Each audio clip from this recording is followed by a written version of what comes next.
কিয়ামতের ঠিক আগে এই পৃথিবীর সাক্ষী হবে এমন এক ভয়ঙ্কর ফিতনার, যার নাম শুনলেই মানুষের শরীরের লোম খাড়া হয়ে যায়। এটি হলো হাজার হাজার বছর ধরে বন্দী থাকা এক ভয়ঙ্কর জাতির গল্প। এটি হলো ইয়াজুজ ও মাজুজের কাহিনী। ইয়াজুজ ও মাজুজ হলো হযরত নূহ আলাইহিসসালামের বংশ থেকে আসা এক জাতি।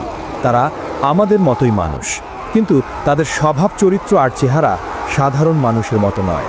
হাদিসের বর্ণনা অনুযায়ী তারা হবে বেটে, তাদের মুখ হবে চ্যাপ্টা, নাক হবে ছোট এবং চোখগুলো হবে ছোট ছোট। তাদের সংখ্যা এতটাই হবে যে তা মানুষের কল্পনাকেও হার মানায়। তারা যখন কোনো একটি নদীর পাশ দিয়ে যাবে, তখন তারা সেই নদীর সমস্ত পানি পান করে শেষ করে ফেলবে। এই জাতি এতটাই ভয়ঙ্কর হবে, একটা নদীর পানিকেও তারা মিনিটের মধ্যে শেষ করে দিতে পারে, নদীকে মরুভূমিতে পরিণত করে দিতে পারে। তাদের প্রধান বৈশিষ্ট্য হলো তাদের সীমাহীন নিষ্ঠুরতা। তারা কোনো এলাকায় ঢুকলে সেখানে প্রাণের কোনো চিহ্ন রাখে না। তারা সেখানকার সব ফসল নষ্ট করে ফেলে, সব গাছপালা উপড়ে ফেলে, সব পশু পাখি মেরে ফেলে এবং নারী পুরুষ শিশু কাউকেই ছাড়ে না। সবাইকে নির্দয়ভাবে হত্যা করে।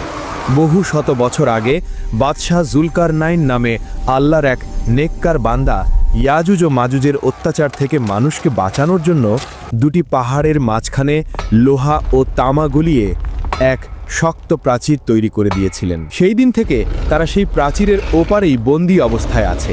হাজার হাজার বছর ধরে প্রতিদিন সকালে তারা সেই প্রাচীরটি ভাঙার জন্য কঠোর পরিশ্রম করে।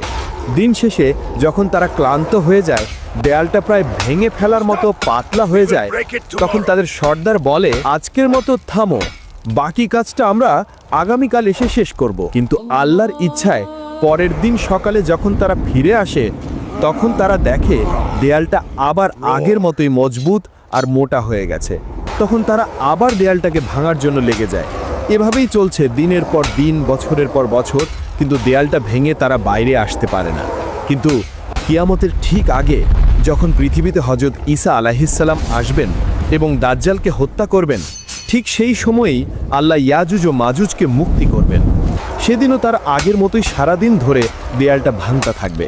দিন শেষে যখন দেয়ালটা প্রায় ভেঙে পড়ার মতো অবস্থায় চলে আসবে, তখন তাদের সর্দার হয়তো আল্লাহর ইচ্ছাতেই বলে উঠবে, আজকের মতো এখানেই থামো, ইনশাল্লাহ বাকি কাজটা আমরা আগামীকাল এসে শেষ করব। সেই একটা মাত্র শব্দ ইনশাআল্লাহ তাদের হাজার হাজার বছরের চেষ্টাকে সফল করে দেবে। পরের দিন সকালে যখন তারা ফিরে আসবে, তখন তারা দেখবে দেয়ালটা ঠিক তেমনই ভাঙা অবস্থায় আছে। এরপর তারা এক ধাক্কাতেই সেই দেয়ালটা ভেঙে ফেলবে এবং কোটি কোটি ইয়াজুজ ও মাজুজ বন্যার পানির মতো তীব্র গতিতে সারা পৃথিবীতে ছড়িয়ে পড়বে।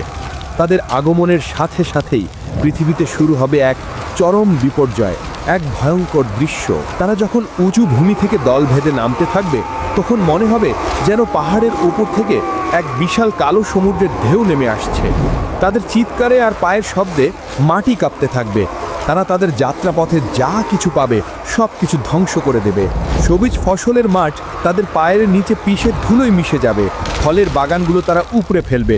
শহরের পর শহর তারা জ্বালিয়ে পুড়িয়ে ছারখার করে দেবে। তারা যখন জেরুজালেমের তাবারিয়া নদীর পাশ দিয়ে যাবে, তখন তারা সেই নদীর সমস্ত পানি পান করে শেষ করে ফেলবে। নদীটা একদম শুকিয়ে মরুভূমির মতো হয়ে যাবে। কিছুক্ষণ পর যখন তাদের শেষ দলটি সেই শুকনো জায়গার পাশ দিয়ে যাবে, তখন তারা একে অপরকে বলবে, হয়তো কোনো এক সময় এখানে পানি ছিল। পৃথিবীর মানুষ ভয়ে আতঙ্কে দিশাহারা হয়ে যাবে। তারা নিজেদের ঘর বাড়ি ছেড়ে পাহাড়ের গুহায় এবং জঙ্গলে গিয়ে আশ্রয় নেয়ার জন্য ছুটতে থাকবে। কিন্তু ইয়াজুজ ও মাজুজের হাত থেকে পালানো প্রায় অসম্ভব হবে। তারা পৃথিবীর মানুষকে মারতে মারতে এমন এক পর্যায়ে পৌঁছাবে যখন তারা অহংকার করে বলবে, আমরা তো পৃথিবীর সব মানুষকে মেরে ফেলেছি, এবার তো পৃথিবীতে আমাদের কোনো শত্রু নেই, চলো এবার আকাশের ফেরেশতাদের মারি। এই বলে তারা আকাশের দিকে তাদের তীর ছুড়বেন।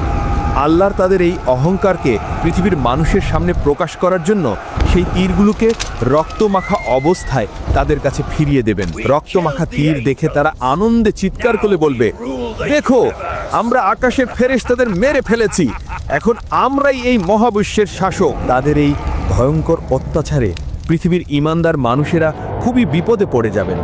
হযরত ঈসা আলাইহিসসালাম এবং তার সাথে থাকা মুমিনরা তখন তুর পাহাড়ে আশ্রয় নেবেন। সেখানে তারা অনেক কষ্টে পড়বেন, খাবারের এমন অভাব দেখা দিবে যে একটা গরুর মাথার দাম 100টা সোনার মুদ্রার চেয়েও বেশি মনে হবে। ক্ষুধা আর কষ্টে ইমানদারদের অবস্থা নাজেহাল হয়ে যাবে। সেই কঠিন আর অসহায় মুহূর্তে যখন বাঁচার আর কোনো উপায় থাকবে না, তখন হযরত ঈসা আলাইহিসসালাম এবং তার সঙ্গীরা আল্লাহর কাছে 2 হাত তুলে দোয়া করবেন। আল্লাহর তাদের দোয়া কবুল করবেন। তিনি ইয়াজুজ ও মাজুজের উপর এমন এক গজব পাঠাবেন যা কোনো মানুষ কল্পনা করতে পারবে না। আল্লাহর তাদের ঘাড়ে নাগাফ নামের এক বিশেষ ধরনের পোকা পাঠিয়ে দেবেন। সেই পোকাগুলো তাদের ঘাড়ের মধ্যে ঢুকে তাদের শরীরকে ভেতর থেকে খাওয়া শুরু করবে।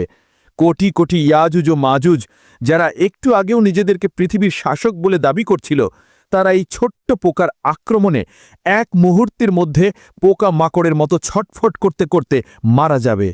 তারা সবাই একসাথে পচে গলে এমনভাবে মারা যাবে যে তাদের মরা দেহের দুর্গন্ধে পৃথিবীর বাতাসে নিঃশ্বাস নেওয়াই কঠিন হয়ে যাবে। তখন হযরত ঈসা আলাইহিসসালাম আবার আল্লাহর কাছে দোয়া করবেন। আল্লাহ তখন উটের ঘাড়ের মতো বিশাল বিশাল পাখি পাঠাবেন। সেই পাখিরা ইয়াজুজ ও মাজুজের কোটি কোটি লাশ তুলে নিয়ে আল্লাহ যেখানে চাইবেন সেখানে ফেলে দিয়ে আসবেন।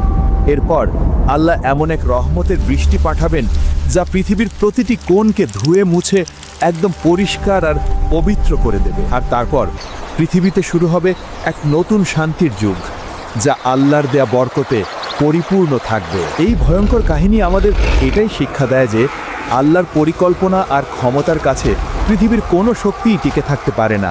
আর ঈমানদারদের জন্য আল্লাহর সাহায্য সব সময় প্রস্তুত, যদি তারা ধৈর্যের সাথে তার কাছে সাহায্য চায়। ইয়াজুজ ও মাজুজের এই কাহিনী যদি আপনার ঈমানকে শক্তিশালী করে থাকে, তাহলে ভিডিওটিতে একটি লাইক দিন এবং আপনার প্রিয়জনদের সাথে শেয়ার করে এই গুরুত্বপূর্ণ জ্ঞানটি ছড়িয়ে দিন। আমাদের চ্যানেলটি সাবস্ক্রাইব করে ইসলামের এমন আরও মহর্তিময় এবং শিক্ষণীয় কাহিনী জানার জন্য আমাদের সাথে